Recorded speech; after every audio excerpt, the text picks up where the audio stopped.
formed through the quiet cooperation of the Illuminati government. After World War II, a military expedition under Admiral Byrd tried to recover the vanished technology. The extraterrestrials let him enter the inner Earth to the Golden City. They delivered a request message for disarmament to the government of the United States. Admiral Byrd had to remain silent until his death, but after he died, his nephew published his diary. In my work with South African, Brazilian, and American geologists at the South Pole, it is clear that under the structures of ice, there are many layers of civilization, suggesting at one earlier point of time when the conditions of the South Pole were different. Clearly, there was some type of civilization there. The evidences of huge dinosaur intelligence suggest that this was one of the possible places for the Garden of Eden. This, of course, is assuming that the shell of the Earth had a different north and south magnetic pole. And with the shifting of the pole, this region became suddenly very, very frigid. And thus, we do not see any evidences on the surface of these so-called earlier conditions of intelligence. However, I believe with the further exploration of the documents that both Admiral Byrd brought to the attention of the world after World War II, and the Brazilian Navy uncovered in 1961 with its subpole expedition, that extraterrestrial intelligence is also operated out of the area of the South Pole. In that sense, the South Pole is a connecting point with other civilizations, possible extrasolar gardens of paradise. What was it that Admiral Byrd found on the South Pole? Incredibly enough, in an official American Navy documentary film, we found footage of what Admiral Byrd found on the South Pole. He found giant freshwater, never freezing lakes with areas around them that were free of any snow. And in that film, we show footage of the Navy planes landing in these lakes. But even more so, he found, to his amazement, that his planes were disappearing very quickly. A lot of his planes were attacked by anti-gravity devices that were operated by the Germans there, by anti-gravity saucers. A lot of them crashed into invisible barriers and disintegrated in mid-flight. This is an indication that the Germans had already perfected the force field shields, and they were up and operational around the German colony at Neuschwabenland. When he was retreating, basically the whole operation lasted for 1 week. They started at the end of February 47, and by the first week of March, they were through with the whole operation, and much earlier than scheduled, and they departed. And in an interview at Buenos Aires on his way back, Admiral Byrd made the incredible statement that the Third World War would probably be with an adversary coming from the polar regions of our planet, an adversary that has the ability to fly unobstructed from pole to pole. He was referring to the Germans at their South Polar colony at Neuschwabenland that were operating their anti-gravity craft with impunity and could fly circles around the globe, and of course would shoot out of the sky any of the attacking American planes. The inner terrestrials surrounded the entrance gates with an electromagnetic protective dome, which no being or weapon can penetrate. After all this happened, it became the greatest secret of mankind. It started ufology as we know it today. Indeed, there is a second humanity, an inner terrestrial race who had already built cities in the inner Earth before the sinking of Atlantis. These extra and inner terrestrial races built time gates and anchored these cities on a higher subatomic frequency. After the great purification, these time gates will fall, and at different places there will be once again access to the underground cities.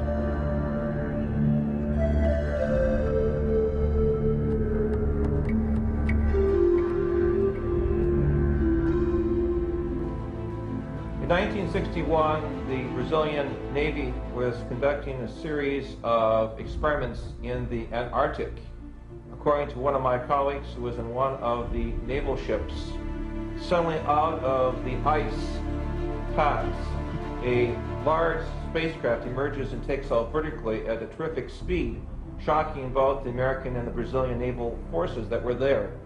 So it is clear that as late as 1961, we have official documentation from the Brazilian Navy that there is some other, emphasize other, underline this 3 or 4 times, life force or intelligence stationed at the South Pole, possibly to observe the scientific developments of the planet, possibly to observe the military operations and the forces of the East, the West, in some type of Mexican standoff as the Cold War develops.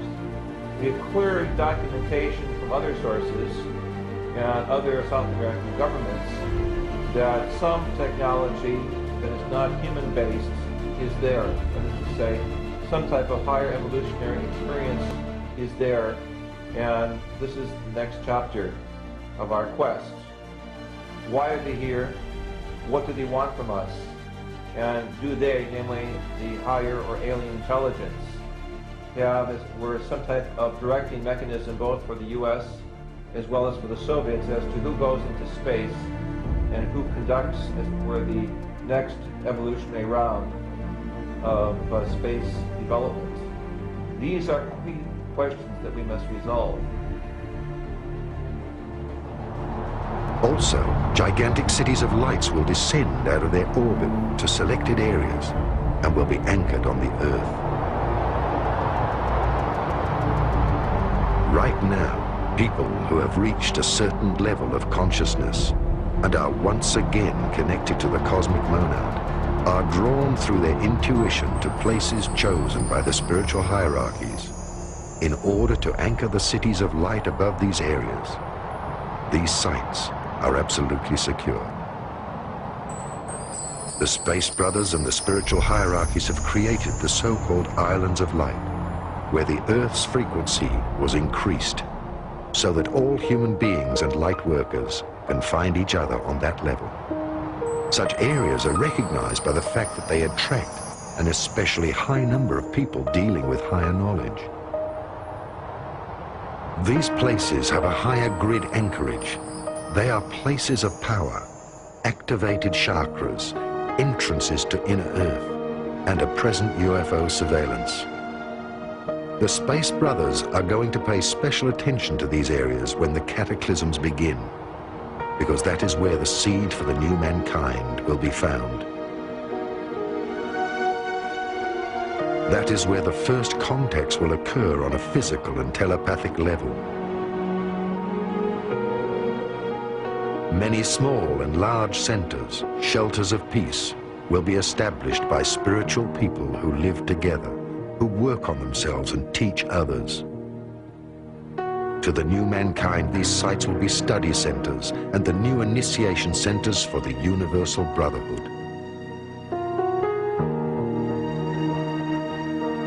These Islands of Light are recognized by the fact that they do not belong to a certain denomination or sect, but that they are open to every reality, and that they know that many roads lead home. The highest goal is to increasingly live our lives and love ourselves. This time there will be no arch, because man himself is the arch. Again, as we raise the consciousness and we transform our body from a state of corporeality, which means this type of substance you see, and as our atoms and as our molecules and as our energies speed up, the DNA system is totally transformed into a higher octave and a higher frequency, so that there is a whole new strain coming in as a result of this. When we're passing through, for instance, the photon belt, there will be no darkness, it's all light. Everything in the body then of importance will be etheric in nature as opposed to corporeal or dense or density or whatever you see. realities that we accept today will be no more. And so as a result of that, the DNA system and everything which constructs humanness will be changed, because we will now reach for a light body and will be of the light as opposed to darkness and corporeality. So any change that's signified today scientifically or biologically and what have you in the DNA is because of this infusion of new consciousness and new light, which of course is coming in at this point in time. Many of us are, many people already are largely light, although they keep the body of corporeality to do what they have to do here on earth, you see. Many people are already in the fourth dimension. Some are aware and some are not. But that's where we all have to go. And of course, by 2011, as we pointed out, all of us have the option and the privilege, if we choose to do so, of being in the fifth dimension. The photon belt is an intense field of photon radiation, light radiation, which, both according to several modern astronomers, astrologers, as well as Mayan tradition, emanates from the center of our galaxy, bisects the Pleiades star system and our star system at the same time. And current period, we are moving in and out of this photon belt, spending several months in it every year. That the frequency that we spend in the photon belt is increasing by approximately 2 weeks every year.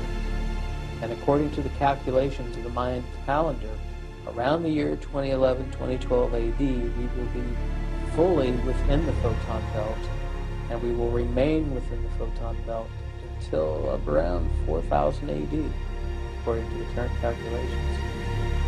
And some of the work of both Jose Arguelles, other researchers, seems to suggest that the Mayans knew about this cycle, that every so often, in 1,000 years, we go in and out of the photon belt, that there seem to have been cultural as well as different climactic and earth changes, perhaps were sort of stimulated or affected by entering and going out of that photon belt in past history of the Earth. We are changing both DNA and RNA, many of us. Many stones, many vehicles here are changing our chakra systems also. There are no longer 7 chakras in most of us. We are opening up new chakra systems. You'll see much more about this in the next 5 or 10 years also. You'll begin to activate many more of them, and also your DNA and your RNA will not be replicating in the same fashions. The children who are being born who are conscious when they are born. And this will change also a lot. The Dark Ages.